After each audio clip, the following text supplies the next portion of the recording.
Bienvenidos al segundo capítulo del podcast Mentores, Mitos y Mercados, donde hablamos de mercados financieros, por supuesto, desterramos algunos mitos y lo hacemos siempre de la mano de un mentor, de un profesional en el área de las finanzas. Hoy tengo la suerte, porque es una suerte, de contar con un gran amigo mío personal, como es Alberto Gómez, en el que me unen muchos años de experiencia profesional. Hemos sido literalmente compañeros de mesa de banco. Y ahora los dos tenemos nuestra propia boutique de asesoramiento financiero, con lo cual me hace mucha ilusión tenerle aquí. Alberto, bienvenido. Muchas gracias. Preséntate a mi público y aprovecha para contar alguna anécdota, algún hobby que pueda sorprender a la audiencia, sobre todo viniendo de nuestros mercados, que siempre dicen que los vaqueros somos muy aburridos y hay que desmitificar. Es el primer mito que tiene que caer. Cuéntanos. Gracias, Iñaki. Lo primero, enhorabuena por el podcast, es un placer estar aquí.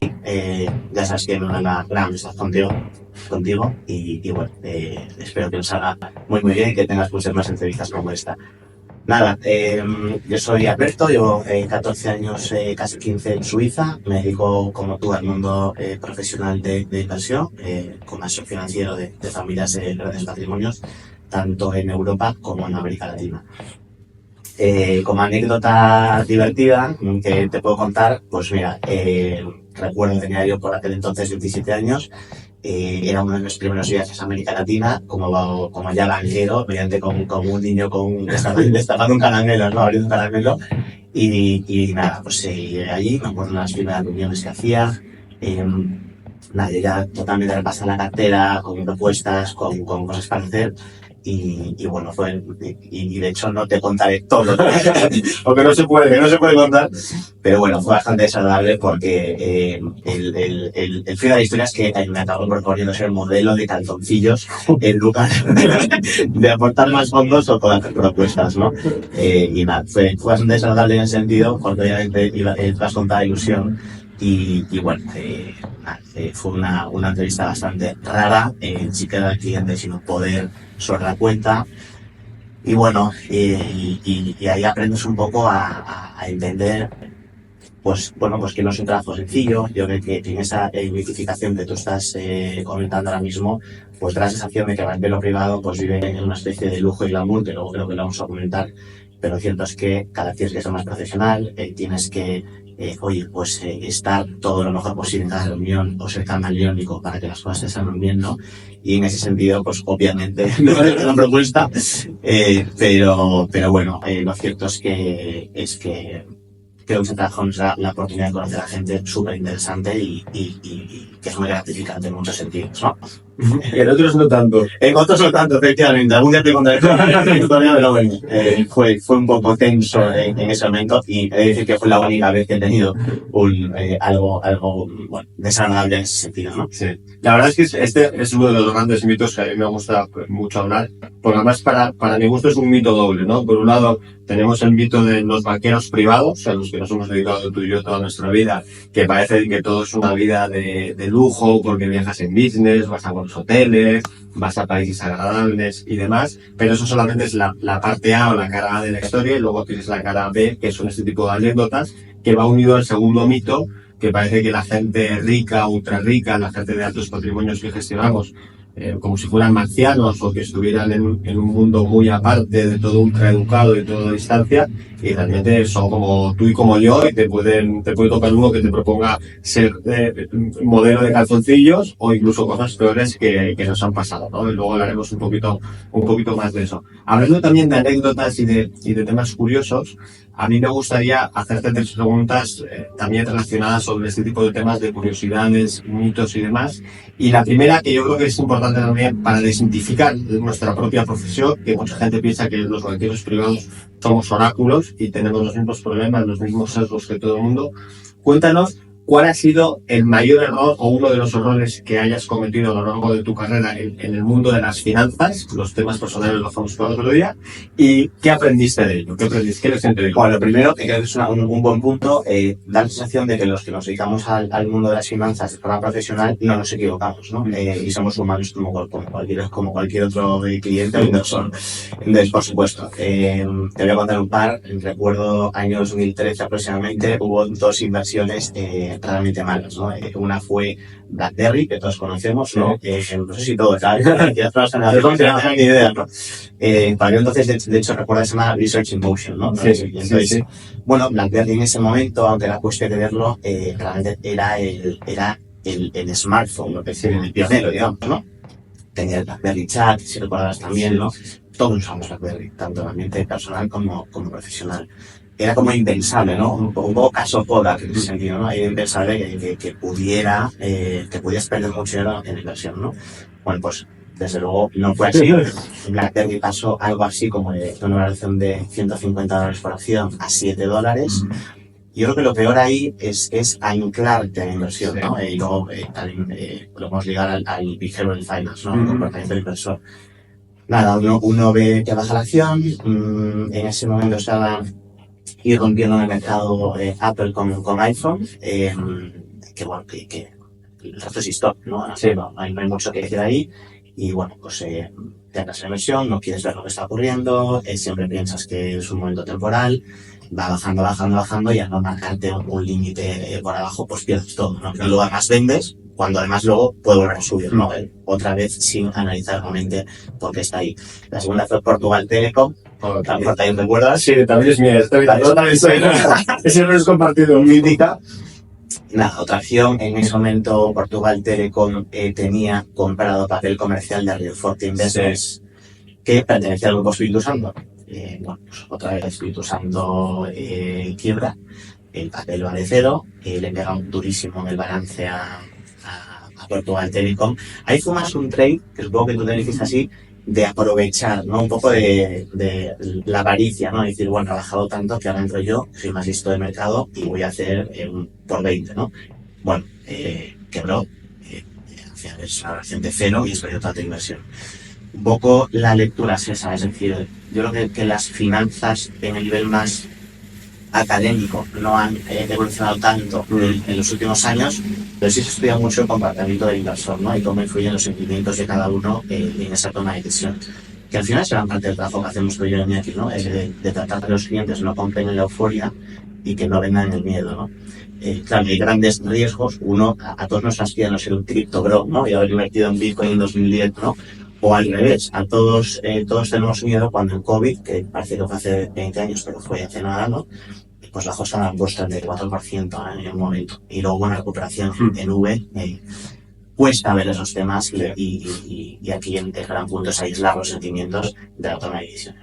Que es una cosa dificilísima y que de hecho también nos afecta a los profesionales. Que hay muchas veces que el público piensa que los profesionales también somos distintos y que no caemos en estos errores, como decías tú, de anclaje, de quedarte con el precio de compra y entonces nunca querer vender por debajo a pesar de que la compañía haya cambiado, esté en una mala situación y realmente deberías vender, pero no lo haces porque tienes ese precio pensando. También caemos en el tema de, bueno, si me gustaba ese precio, se ha caído un 40% más, me va a gustar. Yo me acuerdo mucho que gracias a Dios no caí en ese error, pero estuve a punto cuando Citigroup en 2008-2009 con la crisis cayó un 90% y la gente dice, bueno, no puede caer más, bueno, cayó otro 90% después de ese 90% hasta ser rescatado, ¿no? Y al final, los profesionales, como estamos muy metidos en el mundillo y estamos leyendo mucho, y cuando el tema de Portugal Telecom que lo ha sacado, yo también caí en la trampa de cuando estás enfocado en algo, parece que esa noticia aparece en todas partes. Yo solo veía reportes positivos de Portugal Telecom, de la fusión, de lo que iba a ganar y demás, y eso te hace caer también en una confianza excesiva que no estamos exentos los profesionales, ¿no? Estamos igual de expuestos y a veces incluso peor que el amateur. Siguiendo con esta línea de inversiones y ya de cara al futuro, si solo pudieras invertir en un único activo, por los próximos 10 años, ¿qué activo sería y por qué? Standard & Poor's. O sea, al final también es un tema de capital humano versus, te diría, ability, willingness to take risks, ¿no? Al final, yo tengo 39 años ahora mismo, considero que tengo un capital humano elevado, todavía esperemos, ¿no? Aunque el tiempo pasa rápido, y al final Standard & Poor's te hace una media de los últimos 40 años, es una media de 11,5%, ¿no? Tienes una representación de las 500 compañías más grandes de Estados Unidos, por tanto no tienes un sesgo sectorial, si bien es cierto que hoy en día está bastante expuesto a tecnología, porque han subido mucho las acciones tecnológicas, ¿no? pero me siento cómodo tomando un poco más el riesgo y entendiendo la volatilidad del mercado, sabiendo que tienes una media histórica de retorno importante. En un mundo que vimos con la inflación pues bastante más elevada de lo que es habitual, otra vez con ciertos miedos en Estados Unidos de que se mantenga alta, pues los bonos es difícil, ¿no? Que te cubran inflación, sobre todo los bonos de tasa fija, ¿no? Y que realmente puedas de alguna manera pues proteger tu patrimonio a futuro, ¿no? Por eso te diría que Standard & Poor's pues es una cosa que tendría siempre en cuenta. No, estoy totalmente de acuerdo. Además creo que es muy importante lo que has comentado del tiempo que tienes al ser joven, en el que te puedes arriesgar mucho más, ¿no? Porque yo al menos lo veo a veces cuando hablo con gente joven que no son conscientes de la oportunidad que tienen o de la ventaja que tienen al ser jóvenes, que pueden permitirse no acertar en el momento de la inversión porque van a tener muchos años por delante para recuperarse. Una persona que empiece a invertir con los 50 o los 60 años, que nunca es tarde para empezar a invertir, siempre es una buena decisión, obviamente tiene que fijarse un poco más y tiene que tener un poco más de cuidado a la hora de entrar que si eres más joven. En el caso del Standard & Poor's 500, como comentas, que también para mí es un activo fundamental, no hay ningún periodo de 20 años en que haya rentabilidad negativa. Empezando en el peor año si quieres, en el peor momento si quieres, justo antes de caer, ni siquiera en eso tiene rentabilidades negativas en 20 años. Y además es el mejor protector de capital que existe, mucho mejor que el oro incluso, que la gente piensa que es lo que más te ocurre con la inflación, y realmente es el Standard & Poor's 500 o la rentabilidad general. Entonces, en eso estoy de acuerdo y creo que es un buen mensaje para la gente que escuche este podcast, que sepa que cuanto más joven eres, más capacidad y más posibilidades tienes de arriesgarte, porque tienes mucho más tiempo para poder recuperarte. Y hablando de inversiones, hablando de mitos, hablando de errores, a mí hay un tema que me gusta mucho y es tratar de ir un poco en contra de la teoría financiera tradicional. ¿Y cuál es ese consejo, esa regla sagrada de las finanzas, que hay muchas, que a ti no te gusta, que a ti no te encaja o que crees que deberíamos dar una vuelta porque no funciona tan bien en la realidad, ¿no? ¿Cuál es la diferencia entre teoría y práctica? Bueno, market timing. Te diría, ¿no? Eso está tremendamente extendido. Creo que es una forma en la que la banca tradicional ha tratado siempre de convencer, ¿no? A los sin ¿no? De convencer a los inversores, ¿no? Oye, aquí sale ya costes de anotación, al final es parte del negocio, ¿no? Lo cierto es que hay un reporte, de hecho, Iñaki, de JP Morgan, que es muy interesante, que te mide desde 2001 a 2020, son 2 décadas de un dato representativo. ¿Cuáles han sido los rendimientos medios anualizados de las diferentes clases de activo y cuál ha sido el rendimiento medio anualizado ellos le llaman el average investor, ¿no? El inversor que está en su casa, más o menos informado, tomando decisiones, ¿no? Tratando de batir al mercado, de ir con las modas, con las tendencias, ¿no? Lo cierto es que tienes pues, los índices bursátiles más conocidos pues, en términos de 7, 8, 9%, tienes los bonos en 5 o 6%, dependiendo del nivel de riesgo, tienes el average investor en 2.9%. Sí. Entonces, eso nosotros mostramos en Atlantia, con nuestros clientes, mostramos mucho esos datos para tratar de hacer ver a la gente que realmente es un poco un mito de, oye, si tú aprovechas constantemente el mercado, hay muchas ineficiencias, ¿no? Nosotros tendemos a pensar que las ineficiencias del mercado en mercados que son tremendamente seguidos, grandes y donde hay muchísima información, por ejemplo Estados Unidos, Europa, ¿no? Que es donde más invertimos, son prácticamente inexistentes, ¿no? Hay demasiada gente siguiendo los activos que tú estás comprando como para que constantemente seas capaz de batir a los índices. Entonces nosotros ahí pues entendemos que tienes que tener como inversor una actitud mucho más disciplinada.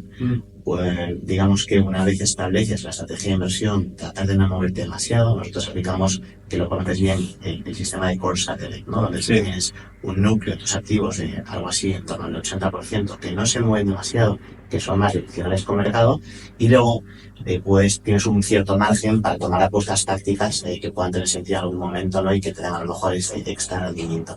Pero la disciplina del mercado nos parece muy importante, y eso de oye, invierte, sal, entra en esto, ahora Bitcoin, ahora ciberseguridad, nos parece que tiene grandes riesgos y que conlleva pues a grandes pérdidas en muchas ocasiones, ¿no?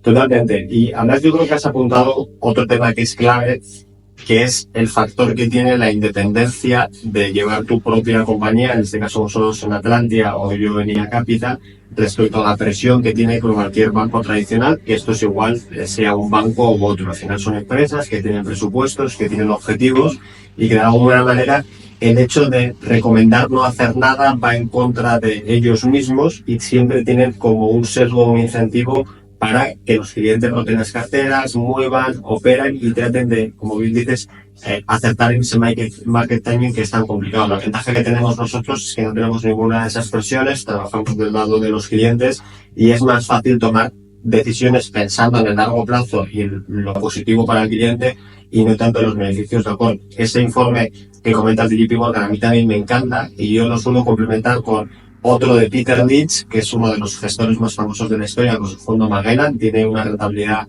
media anualizada del 26%, creo que es en 15 años, y él mostraba que la media de sus inversores en su fondo, que es uno de los mejores fondos de la historia, en algunos casos era negativa.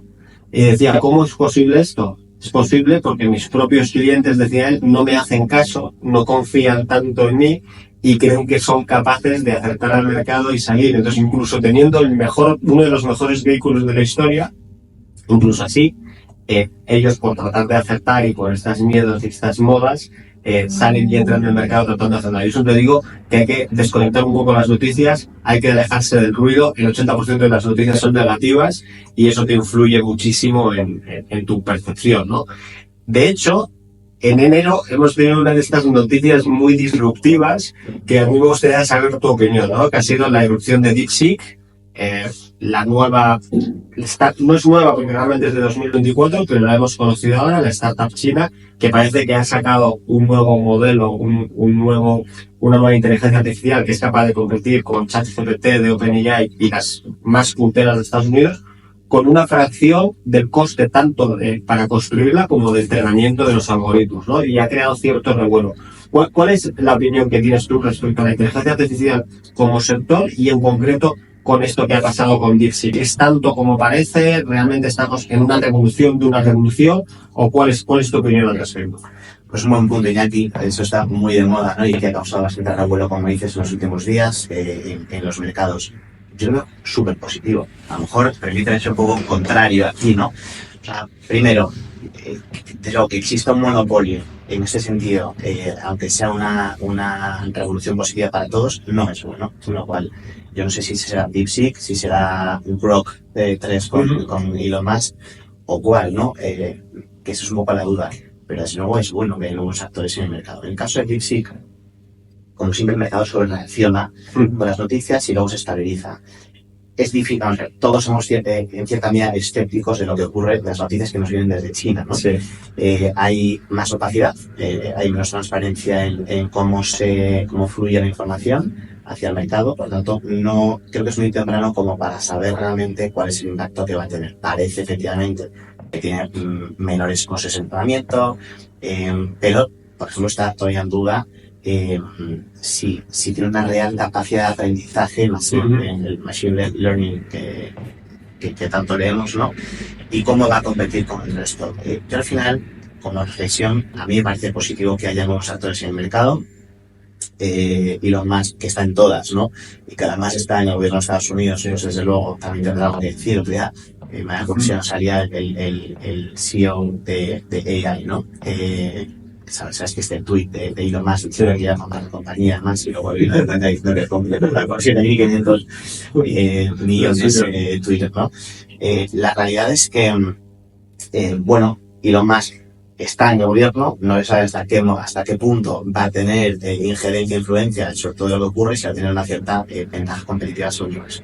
Pero en cualquier caso, creo que es positivo, creo que todo esto lo único que hace es confirmar que la inteligencia artificial es una realidad de hoy y una realidad futura, y creo que coincides conmigo, Iñaki, en pensar que la revolución tecnológica que se viene es incluso mucho mayor a la que hemos vivido en los últimos años, no puede avanzar mucho más rápido.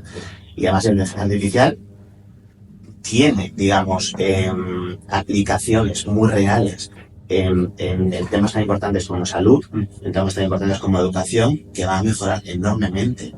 Lo que nuestros hijos van a ver, desde luego va a ser algo muy mejorado de lo que estamos viendo ahora, en temas de por ejemplo, asistencia sanitaria, habrá asistentes virtuales de emergencias que van a mejorar enormemente las posibilidades de supervivencia de los pacientes y reducir un montón el nivel de estrés de los profesionales, ¿no? Que también es importante. En el campo de la educación, que también lo hemos hablado mucho, ahora parece que la mitad de los niños tienen o TDA o TDAH, ¿no? Sí. Pues a través de reconocimiento de puntos faciales de los niños en las aulas, se va a permitir identificar a aquellos niños que tienen cierto déficit de atención para focalizar mucho mejor la educación en ellos y que puedan progresar de una manera pues mucho más adecuada, ¿no? Entonces, no sabemos cuál va a ser la compañía que va a tomar el liderazgo, pero el hecho de que cada vez haya más interés, más inversión y más compañías sumándose, me parece muy positivo. Yo estoy totalmente de acuerdo. De hecho, a mí me hace mucha gracia porque últimamente hasta han salido analistas que han tratado de comparar la revolución de la inteligencia artificial con la del metaverso, que es algo que nos hemos olvidado, pero en 2022 todo era metaverso y todo era NFT. Facebook, una de las compañías más grandes de la historia, cambió su nombre con el metaverso. Probablemente ahora Mark Zuckerberg se estará tirando de los pelos, pero lo hizo. O sea que sí que fue un boom muy grande, pero creo que no tiene comparación porque la mayoría de los mortales, de la gente de aquí, no utilizaba el metaverso para nada, no tenía un avatar, no tenía pensado utilizar esa tecnología de ninguna manera. Y en cambio, como bien dices, la inteligencia artificial está para quedarse porque ya cada vez lo usamos más. Ya de hecho, hasta lo tienes en las aplicaciones del INE, que a mí hace poco Outlook también la ha incorporado de manera automática, los buscadores también lo están haciendo. Y tiene aplicaciones mucho más allá, ¿no? Como bien dices, en medicina, en biotecnología, en descubrimiento de nuevas vacunas, en descubrimiento de nuevos materiales, en términos de eficiencia logística en las ciudades, en la industria, etcétera. Eso es una revolución que va a quedar. Sí que es posible que los ganadores claros que nosotros pensamos que van a ser, como pueden ser Nvidia, Broadcom y demás, igual no son tan ganadores porque vienen otros, pero eso no implica que el sector no vaya a seguir creciendo, ¿no? Yo creo que eso es una realidad palpable y que la suerte que tenemos es que la vamos a disfrutar nosotros como nuestros hijos, lo vamos a ver en tiempo real. También estamos viendo en tiempo real otra cosa un poco más preocupante para los mercados, como son el tema de las tarifas del Trump. A mi juicio, hasta ahora las está utilizando más como negociación y no tanto como tarifa per se, pero obviamente hay un riesgo y los mercados lo están reflejando, ¿no? Hay muchas discrepancias entre lo que opinan los analistas de bolsa, los analistas de renta fija a este respecto. ¿Cuál es tu posición? ¿Cómo ves el tema de las tarifas de Trump y en general la política de Trump hasta ahora en estos primeros días? Si va a ser bueno para la economía, si no es bueno, los temas geopolíticos. Cuéntame un poco cómo es tu punto de vista al respecto. Pues yo estoy de acuerdo contigo. Vamos a ver, Trump es un negociador y es muy bueno. Le guste más a unos, a otros, yo no voy a juzgar la elegancia de sus negociaciones ni la forma de ser, ¿no? Pero la realidad es que no le debería sorprender a mucha gente que esté haciendo esto. Es decir, Trump hace lo que los votantes le han pedido que haga, que es el MAGA, ¿no? El Make America Great Again. Él tiene clarísima cuál es su agenda, ¿no? Entonces no es una casualidad que él esté ahora mismo negociando o poniendo presión a justamente los países que tienen más balanza comercial o más actividad con Estados Unidos, que son Canadá, México. La Unión Europea, de hecho, como que de alguna manera ni la mete en sus planes, ¿no? De hecho, es curioso, no sé si no te lo has visto seguro, ¿no? En la conferencia del vicepresidente de Estados Unidos, de J.D. Vance, el otro día en Múnich, una declaración de intenciones espectacular, ¿no?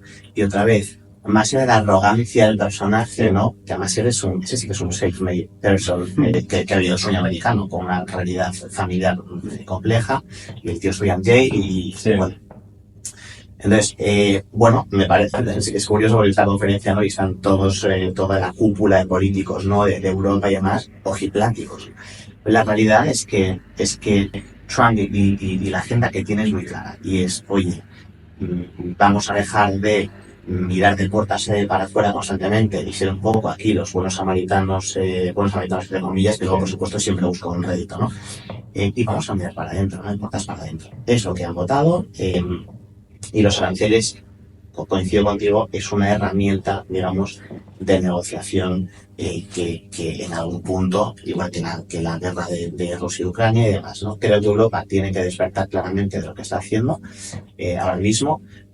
Lo dijeron claramente en esta conferencia. Europa tiene un gasto militar de en torno al 9.5%, ¿no? En la mayor parte de países, y o se eleva al 5% o va a ser difícil, ¿no? Pero fíjate lo curioso, nuestra presidenta de la Comunidad Europea lo que hace es que para que pueda incrementarse el gasto al 5%, entonces vamos a saltarnos las reglas fiscales. No vais a hacer que perdamos algún voto en los países en los que estamos gobernando, ¿no? Entonces, bueno, creo que los aranceles en cualquier caso son una medida de negociación. Es de suponer que las políticas de Trump ahora mismo de incremento de gasto público, al menos en ciertas partidas, reducción impositiva y aranceles, crearían inflación, y eso es un poco el punto. Y además tienes un banco central ahora mismo que hoy por hoy no controla, ¿no? Sí.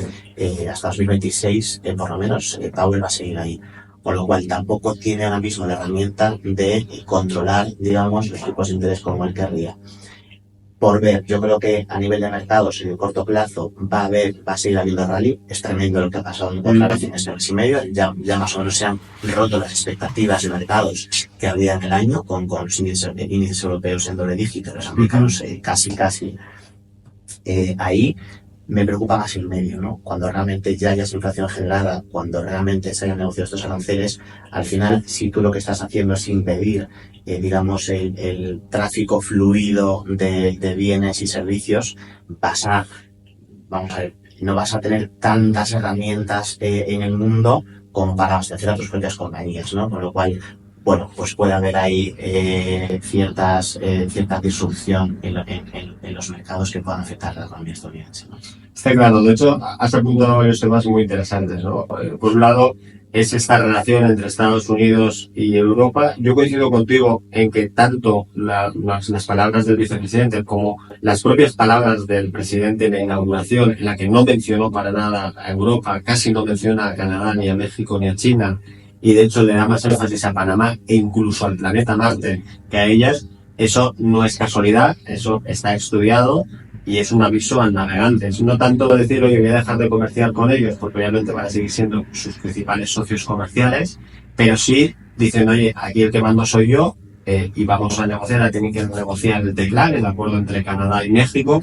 Con China siempre tienen esta relación ambivalente, y yo creo que el mensaje a Europa es, oye, los europeos lleváis décadas siendo superiores a los americanos, porque a mí como europeo, como español, como tú, siempre me ha hecho mucha gracia que desde aquí se critique mucho a los americanos, que si no saben comer, que si no saben hacer nada, y son la mayor potencia mundial, nos guste, ¿no? Entonces, debería haber un poco más de humildad por este lado del mundo y decir, oye, si ellos son tan tontos, son tan malos, son tan poco educados, y son mucho más grandes que nosotros, pues algo estaremos haciendo mal, ¿no?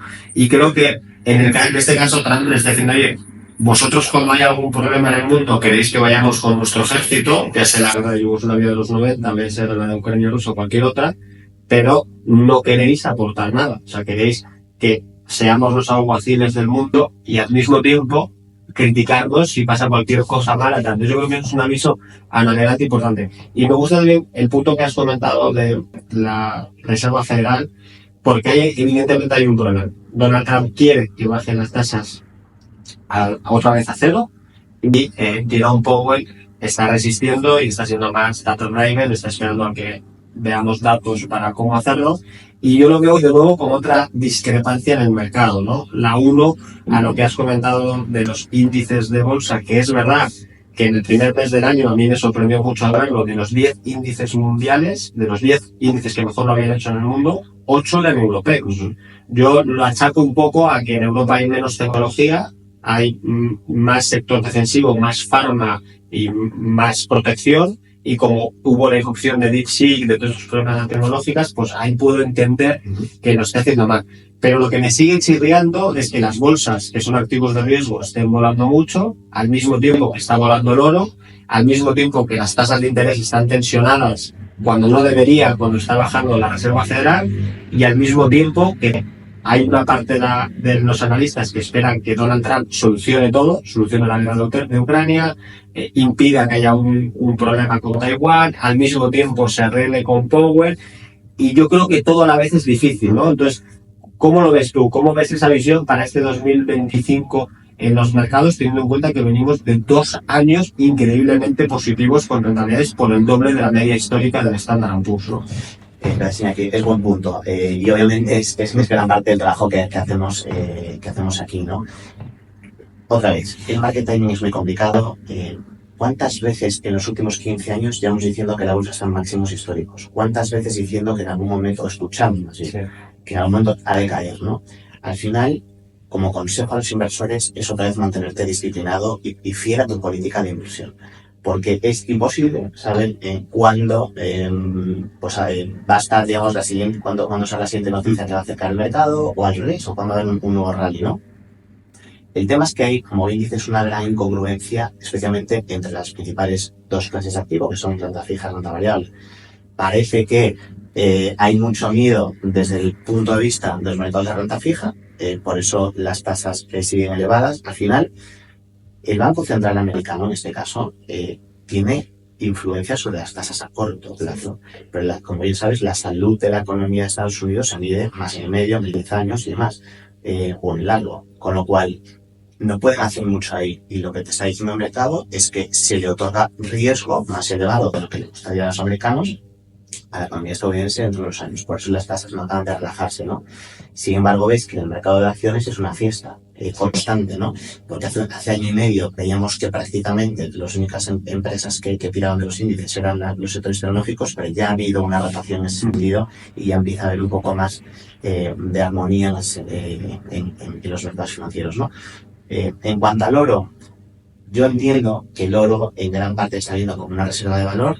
Hay una cierta crisis de las monedas fiat, con lo cual, bueno, Bitcoin es un reflejo de ello, ¿no? Pero al final yo creo que los inversores, los propios bancos centrales están comprando oro como protección a los aranceles, como protección al repunte de inflación y demás, ¿no? Es tremendo el oro cerca a niveles de 3.000 en este sentido. Entonces, otra vez, parece que el mercado está pues actuando de forma diferente según qué clase de activo, lo cual te implica que puede haber repuntes de volatilidad este año. El consejo es, oye, va a haberlos, que las personas sean conscientes de cada momento, complejos por supuesto, pero de nuevo, cuando no pierdes dinero en el largo plazo es cuando no tomas decisiones acaloradas, ni momentos de euforia, ni momentos de rabia. Totalmente. Tengo emociones, psicología del inversor, tranquilidad. Yo es algo también que trato de poner mucho énfasis en los clientes y en mis amigos y en toda la gente que me pregunta de, oye, ten un plan, ten una estrategia y luego sé disciplinado. Como todo en esta vida es disciplina y constancia. Si quieres que una dieta funcione, disciplina y constancia. Si quieres que un plan de entrenamiento funcione, disciplina y constancia. En las inversiones es igual.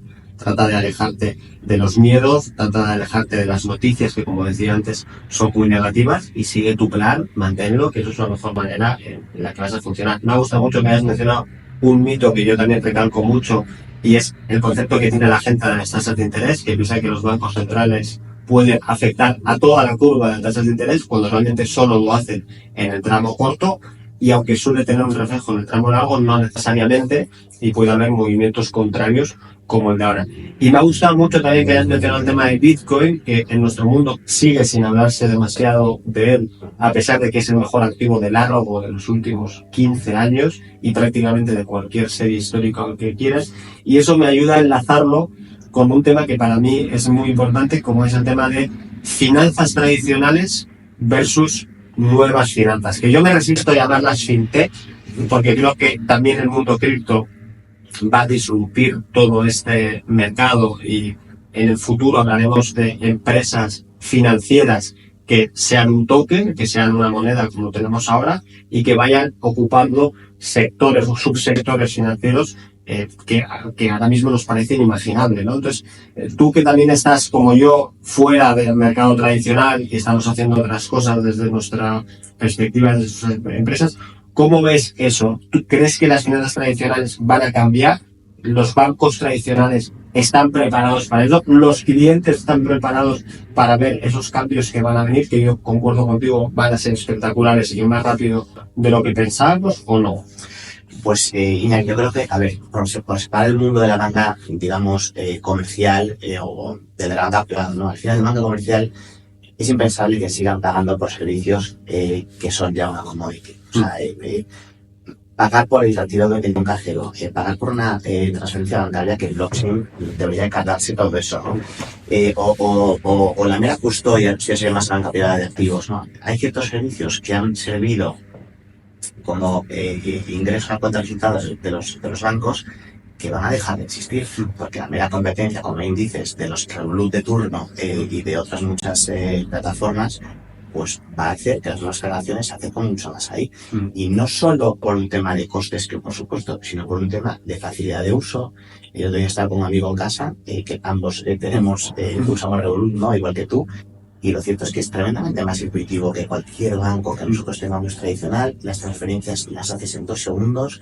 Es decir, claro, las entidades financieras, digamos, tradicionales, históricas, se mueven mucho más despacio. Tienen muchos más capas de aprobación, tienen accionistas detrás, entonces les resulta mucho más complicado hacer un movimiento fuerte, porque obviamente tienes accionistas que te lo están impidiendo, que tienes mucho más escrutinio, ¿no? Entonces, sin duda van a tener que adaptarse. En el mundo de la banca privada, por ejemplo, lo estamos viendo ya. Varias bancas tradicionales, para competir ahora con compañías como IA Capital o con Atlantia, están montando equipos de asesoramiento independiente, ¿no? Y de nuevo, me cuesta creer que un banco, o sea, que un cliente vaya a ver a un banco privado tradicional como independiente, por mucho que esté creando una plataforma, pero al final tienen la presión de cuenta de resultados que tienen y demás, ¿no? Entonces, por supuesto, se tendrán que adaptar. Yo creo que habrá nuevos jugadores en el mercado que van a ser elementos disruptivos absolutos, y sobre todo que las nuevas generaciones no son las generaciones anteriores. Entre otras cosas, tienen muy poco apego a las marcas. Sí. Es decir, no solo bancarias, ¿no? También marcas de ropa y demás. Bueno, simplemente no consideran o no perciben, digamos, tanto riesgo en el hecho de cambiar de proveedor si lo necesitan. Totalmente. Por lo tanto, sí, creo que es un elemento muy disruptor. Me parece que van a tener que cambiar mucho en su modelo de generación a veces yo pienso y digo, pero ¿por qué no lo harán ya? ¿Por qué no le ponen el cascabel al gato? ¿Por qué no, es decir, ¿por qué no decir, vale, voy a dejar de presionar tanto a nivel de cuenta de resultados, de empuje y demás? Y lo cierto es que no lo hacen porque al final todavía es un lobby, sí, y no pueden tomar una acción tan rápida que le impacte muy fuerte en su cuenta de resultados, esperando que en 5 años se perciba como algo bueno en el mercado y vuelva a montar muchos clientes, ¿no? Yo estoy de acuerdo contigo. De hecho, creo que ese factor último que has dicho es clave, porque ahí pone de manifiesto la diferencia entre objetivos de largo plazo y objetivos de corto plazo. Yo lo he repetido hasta la saciedad y lo seguiré repitiendo. A mí siempre me ha parecido muy curioso, cuando trabajaba en los bancos también, que en todas las presentaciones de banca y todos los folletos para atraer clientes se ponga un cliente en el medio y se ponga una relación de largo plazo, cuando los objetivos de un banco, como los de cualquier empresa, son mejor. O sea, tú y yo hemos trabajado en los bancos y teníamos objetivos anuales o incluso trimestrales, a veces incluso mensuales, a veces de campaña semanal. Entonces, eso es imposible de conciliar. Tú no puedes tener un objetivo de ingresos, de crecimiento de una semana, de un mes, de un trimestre, y al mismo tiempo estar pensando en un cliente a largo plazo, porque con una pajita o sorbes o soplas. Las dos cosas no pueden ser. Entonces, yo entiendo perfectamente que los bancos tienen una maquinaria, una estrategia, una inercia, un legacy, un legado que es muy difícil de cambiar, pero al mismo tiempo siempre digo que no se pueden poner puertas al mar. Tú lo comentabas con las siguientes generaciones. Ayer cenando comentábamos cómo nuestros hijos, que tienen edades pequeñas, tienen una infancia muy distinta a la nuestra. Tienen una infancia en la que todo es inmediato. Yo te comentaba, yo cuando no llegaba del colegio para ver Dragon Ball a las 8, pues me lo perdía. Yo eso no se lo voy a explicar a mis hijos. Pues me va a decir, oye, Aita, ¿por qué no vuelves a poner el capítulo en Netflix? Y como eso 1000 cosas, tienen todo inmediato, entonces, ¿por qué pensamos que van a aceptar que una transferencia tarde un día? En el mejor de los casos. A veces tarda 2, 3, una semana, un mes, cuando tú hoy en día puedes cargar tu cuenta de Coinbase con la tarjeta de crédito en 2 segundos, comprarte una cripto, transferirla a otro sitio todo en 1 minuto. Creo que eso es lo que no quieren, o sea, sí lo saben los bancos, pero no lo quieren ver porque aún tienen pues ese legado también de la gente de la generación que tiene dinero hoy en día. Todavía valora el hecho de que te trate pues JP Morgan, Morgan Stanley, Julius Baer o cualquier banco grande. Pero creo que, como dices tú, nuestros hijos no tienen desapego por las cosas, ni por los sitios, ni por nada, y esto va a ser algo que les va a hacer transformar y cambiar. Y en la plaza en la que tú y yo vivimos, en Suiza, tú vives en Ginebra, yo vivo en Zúrich, creo que también va a ser muy importante, porque aunque es verdad que la plaza tiene unas ventajas a nivel mundial alucinantes, también tiene un legado de tradición muy fuerte. Entonces, quería preguntarte por tu experiencia, que llevas muchos años viviendo en Suiza, ¿cómo has visto esas diferencias respecto a vivir en España a nivel profesional y a nivel personal? ¿Y qué cosas echas de menos? ¿Qué cosas te gustaría cambiar? ¿Cómo ha sido tu experiencia viviendo en este país? Pues nada, la eterna conversación, ¿no?, que siempre tenemos los expatriados. A nivel profesional, yo estoy eternamente agradecido, ¿no? Yo llegué con 24 años a Suiza, trabajé para una entidad bancaria que tú también, que compartimos ahí puertos. Me suena, ¿no? Grandes momentos con un logo rojo, ¿no? Sí, Una llama. una llamita. Y lo cierto es que, bueno, tanto tú como yo creo que estamos agradecidos a la oportunidad profesional que se nos dio. Aprendimos un montón. Yo tuve la gran suerte de tenerte como mentor, y hoy como íntimo amigo, ¿no? Y gracias otra vez por la oportunidad que me estás dando, ¿no?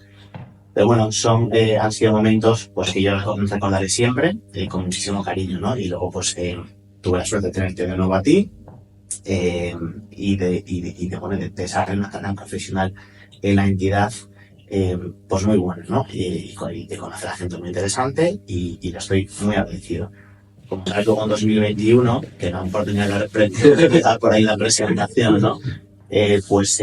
Tanto Juan y Carlos, que también son buenos amigos tuyos, como yo, pues decidimos, por motivos pues, que ya han sido comentados de alguna manera velada en el podcast, pues, oye, salirnos de la entidad y comenzar nuestra aventura emprendedora en Atlantia Growth Management, ¿no?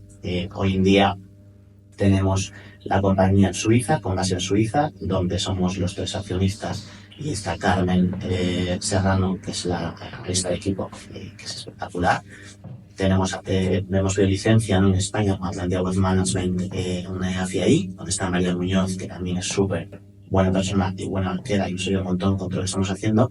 Y además hemos fundado con Telmo de las Rivas Blue Polar, ¿no?, que es otra compañía de soluciones de inversión más bien hacia clientes institucionales. Con eso te quiero decir, que llevas de Publi, ¿no? Que estoy muy agradecido, ¿no?, a toda la etapa que yo he tenido a nivel profesional aquí. Si hubiera ocurrido en España, no, pues mira, no lo sabremos nunca, ¿no? Lo cierto es que me parece que hay quizá más dinamismo en Suiza, que hay más oportunidades profesionales. Ojalá subiera en España. Yo soy enamorado de España y siempre me costará mucho vivir fuera, ¿no? A nivel de echar de menos a familia, a mi hermana, a mis padres, a mis mejores amigos.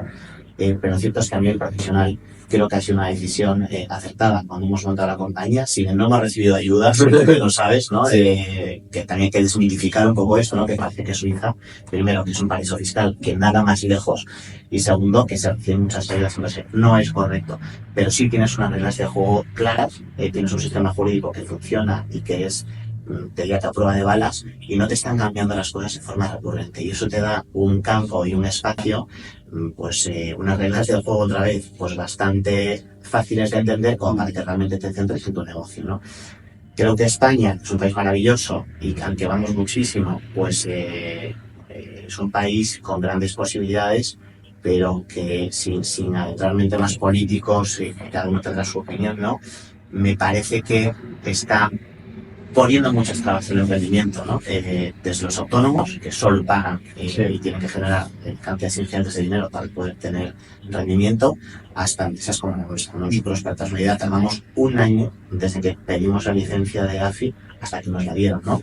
Y luego los requerimientos regulatorios son bestiales, ¿no? Pues todo eso hace que sea difícil competir con otros países, los que te ponen las cosas. Comparando con lo que tardasteis aquí, que también tenéis la licencia oficial, digamos, la más complicada para el público que entienda, hay como 2 licencias en Suiza, una que te permite gestionar directamente las carteras de los clientes, que es la que tiene Atlantia, o la otra licencia es la que te permite ser un asesor financiero, que es más rápido, que es la que tendría yo. O sea, incluso vosotros, aspirando a la licencia que os permite más cosas, pero que también tiene muchos más requisitos, muchas más complicaciones, la obtuvisteis en un tiempo mucho más rápido de lo que ha sido la obtención de la EAFI en España, ¿no? Entonces, ahí hay varios mitos muy interesantes, como bien comentaba. Ni esto es un paraíso fiscal, ni mucho menos pues se pagan impuestos. Lo que pasa es que en España la concepción que cualquier impuesto menor al que se paga allí ya es un paraíso fiscal y nada más lejos de la realidad.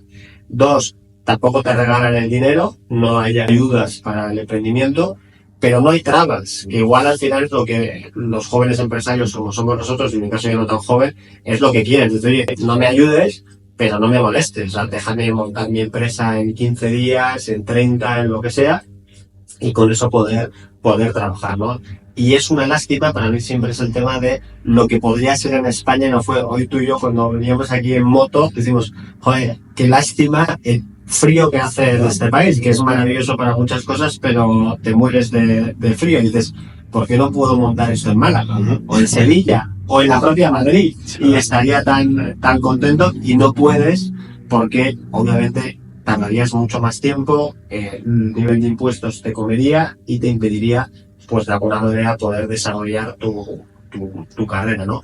Y otro tema que me ha gustado mucho que has dicho, y me ha surgido ahora mientras hablábamos, es, fíjate, vosotros habéis creado un modelo de negocio dentro de la banca privada para asesorar a clientes en alto patrimonio. Yo he creado otro en el mismo sector, pero con un enfoque distinto, y eso no impide que estemos haciendo ya cosas juntos y que estemos planificando hacer cosas más grandes y más importantes de cara a nuestros clientes.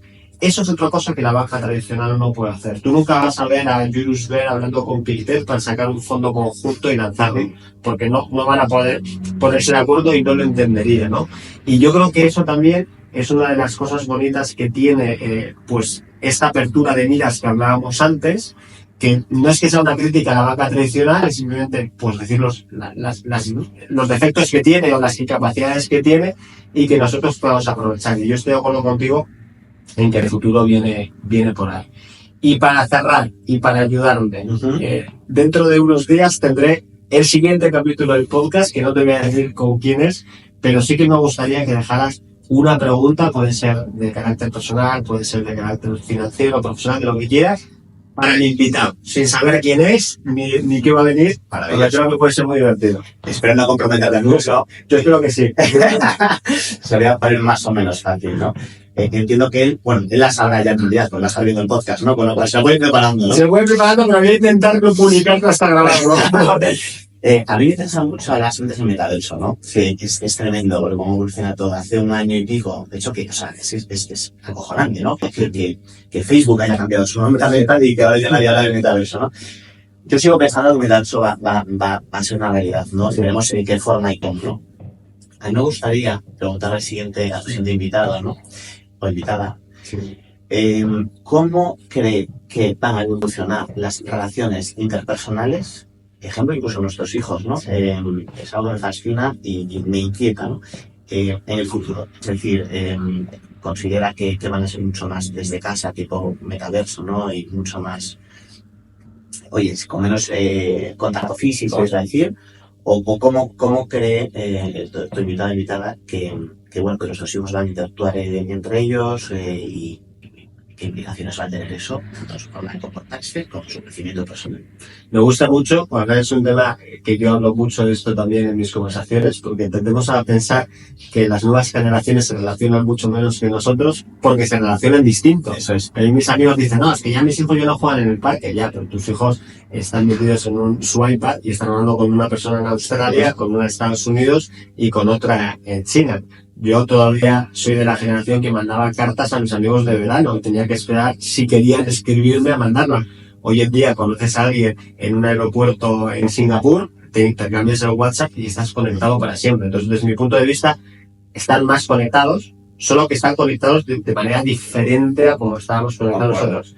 Y creo que, como la tecnología da saltos cuánticos, nunca mejor dicho, por el tema de los chips cuánticos está también de moda, creo que el metaverso es un salto todavía por encima a lo que hemos vivido. Y si la pandemia nos enseñó algo, es que somos capaces de relacionarnos de manera online muy rápidamente, nos adaptamos muy rápido a eso, ¿no? Entonces, bueno, es una pregunta comprometida que ya se la haré al siguiente invitado. Alberto, muchísimas gracias por venir. Espero que repitas y muchas gracias por todo. Gracias, Andy. Soy un buen podcast. Un abrazo, Alberto.